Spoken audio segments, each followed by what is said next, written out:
လုပ်ငန်းတွေကူညီဖော်ဆောင်ပေးနေတဲ့တပည့်တာဝကတွေရဲ့အကူအညီနဲ့လာရောက်ဖူးမြော်သူတိုင်းကိုသားတက်လွတ်ထမင်းတွေချက်ပြုတ်ကျွေးမွေးပါတယ်။ပြန်မြတနေ့ကိုစံဆယ်ရင်းခန့်ချက်ပြုတ်ကျွေးမွေးရတဲ့အထိကိုလာရောက်ဖူးမြော်သူများပြားလွန်တာပါ။ဆရာတော်သာသနာပြုရာဌာနေတာမညတောင်ပေါ်မှာချက်ပြုတ်ကျွေးမွေးတဲ့အဲ့ဒီတက်လွတ်ထမင်းဟင်းလျာတွေကအမတန်မှအရသာရှိပြီးအသားဟင်းတွေအခြားစားစရာတွေထက်တော့အစာပေါင်းများစွာပိုမိုကောင်းမွန်လာပြီးတော့စေးဘက်ဝင်လှတယ်လို့ပြောစမှတ်တွင်ကြပါတယ်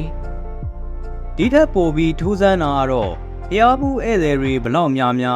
လူအယောက်စေကိုထမင်းဟင်းကျွေးမွေးနိုင်တယ်ဆိုတဲ့အချက်ပါပဲ။တာမညတောင်ပေါ်မှာရှိတဲ့စပကြီးထဲမှာစံသဘာတွေကိုလက်တွေဝါရုပ်ကစိုးများကလာရောက်ဖြည့်ထားတယ်လားစပကြီးတွေကစဘာတွေဟာ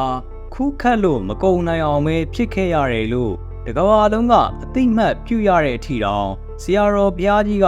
ဘုံတကိုကြီးမာခဲ့ပါတယ်။ဒီနေ့တော့ဒါယကာတယောက်က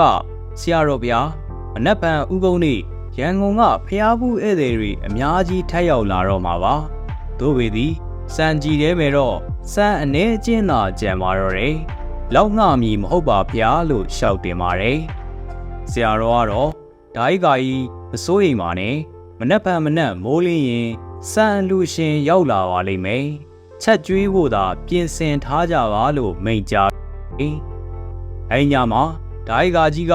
ကောင်းကောင်းအိတ်မပျော်ပဲအခြားလူတွေထက်အိယာကနေစောစောထပြီးစွန့်ချက်ဖို့စံကြည်ရဲကိုဦးဆုံးသွားကြည့်ချိန်မှာအလုံးအမတန်အံ့ဩမှင်သက်ဖို့ကောင်းလာတဲ့မြင်ကွင်းတစ်ခုတွေ့ရပါတော့တယ်။အဲ့ဒါကတော့စံကြည်ထဲမှာစံအပြည့်နဲ့စံကြည်ဘေးမှာလဲစံအိပ်ပေါင်း90နဲ့အထက်ရောက်ရှိနေတာကိုပါ။ဆရာတော်ဘုရားကိုယ်တိုင်ကလည်းအရင်ဘဝပဋ္ဌာန်းဆက်ကမိခင်တော်ဆက်ဖူးသူဟွာနန်းကြာဟဲကလိုတရဖလားတစ်လုံးအလှူပေးဘူးကြောင်းမိန့်ကြားခဲ့ဦးပါတယ်။